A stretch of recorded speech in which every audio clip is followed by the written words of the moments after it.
राधे राधे दोस्तों। श्री जी education point में एक बार फिर आपका स्वागत करती हूँ। इसी सीरीज में हमारा नेक्स्ट क्वेश्चन है कि उपनिषद के सिद्धांत वैदिक का चिंतन निष्कर्ष प्रस्तुत करते हैं। विवेचन कीजिए। उपनिषद का अर्थ समझिए कि उपनिषद का अर्थ होता है गुरु के समीप बैठना, अर्थात वो ज्ञान प्राप्त उनके समीप बैठकर ज्ञान की प्राप्ति करना, अर्थात ये जानना कि जीवन मृत्यु के चक्र से किस प्रकार मुक्ति पाई जा सकती है। इस अवधारणा को विस्तार पूर्वक हमारे उपनिषदों में उल्लिखित किया गया है। उपनिषद जो है बेसिकली दो पार्ट में लिखे गए। जैसे पहले गद्यात्मक स्वरूप था इनका और बाद में पद्यात्मक रूप में रचित हुए। उपनिषद जो है भारतीय धर्म की आधारशिला कहलाए गए हैं। साथ ही योग ध्यान की चर्चा भी इसके अंदर हमें महत्वपूर्ण रूप से मिलती आई है। उपनिषद जो है बेसिकली बृहदारण्यक, छांदोग्य, आरण्यक मेन है। उपनिषद की रचना ज्यादातर आपको उत्तर भारत के क्षेत्रों में ज्यादा देखने को मिलेगी और यहाँ पे ब्रह्मा शब्द की उत्पत्ति हुई, जो कि ऋग्वेद में भी इसका बहुत बार उपयोग किया गया है। यानी कि केन उपनिषद के अनुसार स्वयं देवता भी ब्रह्मा को समझ नहीं सकते, वैसे लोग अज्ञानी माने जाते हैं। तैत्तरीय उपनिषद कहता है कि ब्रह्मा वह है जिससे सभी जीवों की उत्पत्ति हुई है, सभी जीवों का पालन होता है और बाद में जीव में ही वो विलीन हो जाते हैं। फिर बृहदारण्यक उपनिषद के अंदर अगर देखें के अनुसार आत्मा वह है जो सब कुछ देख सकती है, किंतु हम उसको नहीं देख सकते। वो सब कुछ जानती है पर हम उसे नहीं जान सकते। छांदोग्य उपनिषद हमें बताता है कि आत्मा हृदय की गहराई में अवस्थित है, वे चावल गेहूं से भी बहुत ज्यादा छोटी है। फिर यदि देखा जाए तो श्वेतांबर उपनिषद माया शब्द का उल्लेख हमें इसके अंदर मिलता है। माया को अधिकतर भ्रामक बताया गया है, किंतु माया ही ईश्वर का रचनात्मक शक्ति है। उसके बाद उपनिषद से पहले ब्राह्मणों में भी जीवन मृत्यु के चक्र और पुनर्जन्म की अवधारणाएं चलती आई हैं।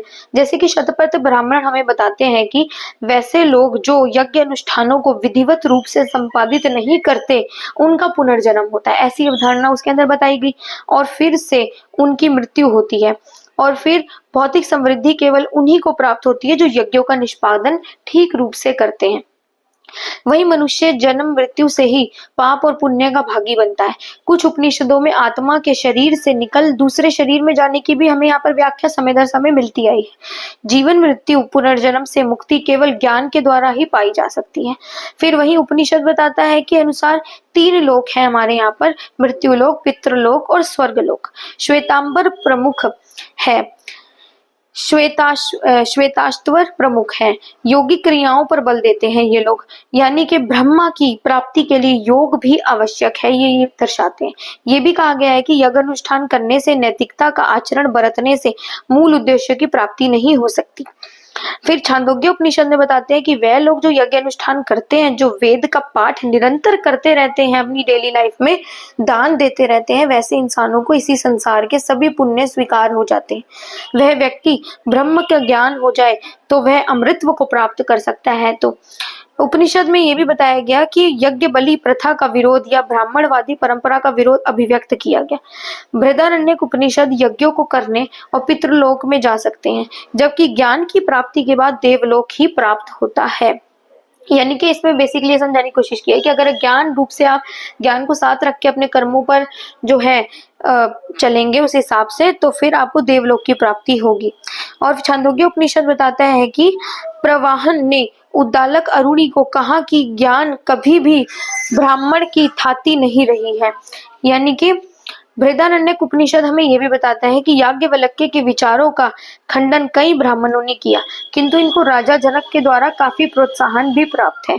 उपनिषद वैदिक ग्रंथों का ही अंग माना गया। ये वैदिक ग्रंथों से अलग नहीं है, बल्कि वैदिक ग्रंथों का ही एक पार्ट है, जो श्रुति समझे जाते हैं।